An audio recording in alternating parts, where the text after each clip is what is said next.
السلام علیکم دوستو، امید ہے آپ سب جہاں ہوں گے خیریت سے ہوں گے۔ دوستو، فلم پٹھان نے سارے ریکارڈ توڑ دیے ہیں اور 5 دن میں 500 کروڑ کا بزنس کیا ہے، لیکن اس فلم میں بھی ان لوگوں نے پاکستان کو نہیں بخشا، جیسا کہ یہ بزدل اور کمزور لوگ ہمیشہ اپنی فلموں میں کرتے ہیں۔ یہ لوگ جانتے ہیں کہ ہم پاکستان کا ویسے تو میدان جنگ میں کچھ نہیں بگاڑ سکتے، لیکن اپنی فلموں کے ذریعے یہ اپنے دل کی بھڑاس نکالتے ہیں۔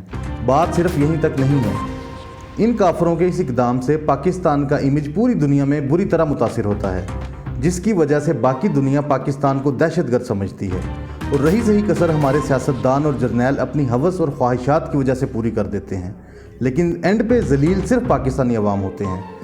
پٹھان میں بھی ان کافروں نے ہماری ملٹری انٹیلیجنس کو نشانہ بنایا ہے۔